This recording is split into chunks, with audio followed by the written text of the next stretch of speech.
Je suis ici pour briser les cœurs, donc je vais vous expliquer pourquoi vous n'avez pas de fesses. Je pense qu'on est arrivé à un stade où on peut se dire la vérité, vous et moi. Et vous comprenez que si vous ne voulez pas avoir le cœur brisé, il faut quitter la vidéo. En fait, pourquoi vous n'avez pas de fesses, j'avais déjà commencé à vous le dire dans une vidéo, mais j'étais pas rentrée dans les profondeurs de la vérité parce que je sentais que vous n'étiez pas prête à l'accepter. Mais là, restez avec moi. Les fessiers, je vous l'ai déjà dit, c'est génétique. Vous pouvez me raconter tout ce que vous voulez, c'est génétique. D'accord? Les filles à la bonne génétique, vous pouvez vous dire dans les commentaires, c'est génétique. Ça ne veut pas dire que vous entraînez pas, ça ne veut pas dire que vous entraînez mal, ça veut dire que vous avez une bonne répartition de la graisse dans votre fessier. D'accord?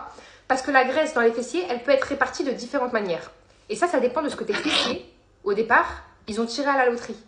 Est-ce qu'ils ont tiré à la loterie, je veux que ma graisse soit stockée au niveau du haut de mon fessier, donc fessier bombé? Est-ce que ma graisse, il a tiré à la loterie, option sur les técos, culotte de cheval? Ou est-ce qu'il n'a pas participé, option aplati à life? Ou est-ce qu'il a tiré l'option longueur? Ça, c'est prédéterminé par deux choses. La première, la taille, la longueur de votre buste et la longueur de vos fémurs, de vos cuisses. Buste, cuisse.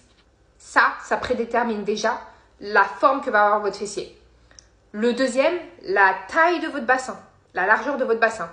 Bassin large, souvent, option sur les técos. Moi, je l'ai, vous pouvez regarder ma morphologie sur mes vidéos si vous voulez. Option sur les técos. Option sur les técos. J'ai réussi à m'en sortir, donc je vais vous expliquer comment vous en sortir, vous inquiétez pas. Option sur les técos. Et en plus de ça, dos droit sans cambrure égale feuille à 4. Ça veut dire que même si ton fessier, il y a de la graisse sur ton fessier, qu'il est en fait en vérité volumineux, vu que ton dos il est très droit, et je vous ai dit, la longueur de buste, longueur de fémur, ça donne l'impression que ton fessier, il est dans la longueur, et limite il descend, on dirait, il veut traîner par terre. Tu comprends? Ça, c'est les filles qui se plaignent d'avoir des longues fesses. Dos droit. Vous pouvez regarder ma morphologie, de toute façon, vous allez comprendre. Ça, c'est génétique. On peut rien y faire. Rien du tout.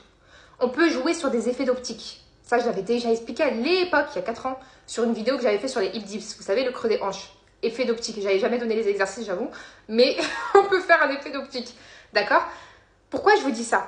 Parce que je sais que les filles qui ont une bonne génétique, elles vont souvent vous admirez sur les réseaux sociaux les filles qui ont la génétique que vous aimeriez avoir. Enfin, génétique, vous avez compris, le physique que vous aimeriez avoir. C'est-à-dire que vous allez regarder les filles avec des fessiers bombés. Vous allez regarder les exercices qu'elle fait. Ah, elle fait du squat, elle fait du soulevé de terre, elle fait du hip thrust, ok, je vais faire pareil. Excusez-moi, j'ai pris une pause retirage de crotte de nez. Le problème, c'est qu'elle, vous avez oublié, elle a une bonne génétique. Donc ça veut dire qu'elle, il suffit qu'elle s'entraîne correctement, qu'elle ait un bon programme sportif, etc. Et elle va développer ses fessiers d'une belle manière. Toi, en faisant le même programme, tu vas pas forcément avoir le même résultat. Parce que toi, tu as oublié, ton fessier, il a choisi l'option sur la téco ou longueur. Donc, tu vas pas avoir le même résultat. Il faut que tu fasses des exercices qui sont spécifiques à ton type de morphologie pour créer ton effet d'optique. Je vais vous montrer un résultat de moi de avant-après. Bon, c'est pas le meilleur résultat du monde, mais vous voyez quand même, j'ai réussi à avoir un petit résultat. Il faut que tu arrives à travailler en fonction de ta morphologie pour avoir le résultat que toi, tu veux. Donc, tu dois pas forcément travailler comme la meuf que tu vois qu'elle a un beau fessier. Parce que elle, il suffit qu'elle, par exemple, toi, si tu fais que des squats, elle fait des squats, ça va lui muscler les fessiers. Toi, tu fais des squats, tu vas te retrouver avec des cuisses as comme, et ton fessier, il va toujours rester aplati sans bas les steaks. Tu comprends? Donc, ça veut dire qu'il faut que tu fasses d'autres exercices. D'autres exercices où tu travailles ton tempo de façon différente, que tu fasses tes répétitions de façon différente, que tu travailles peut-être ton fessier plus de fois dans la semaine. Il y en a, ils vont dire oui, 2 fois c'est suffisant. 2 fois c'est suffisant quand tu as une bonne génétique. Quand tu n'as pas une bonne génétique, 2 fois c'est pas suffisant, tes fessiers s'en battent les steaks, ils dorment, remplichent. Tu comprends? Bon bref, je vous ferai une partie 2 parce que c'est trop long. Ah oui, j'ai oublié, parce que les bonnes génétiques, elles vont venir se plaindre sous ma vidéo en disant oui, mais non, je vais vous montrer le résultat d'un fessier musclé ici, pour que vous compreniez la différence d'un fessier musclé et un fessier musclé avec du gras. Est-ce qu'on peut choisir où est-ce qu'on stocke le gras? Réponse A, oui. Réponse B, non. C'est réponse B. Voilà. J'ai oublié, bisous.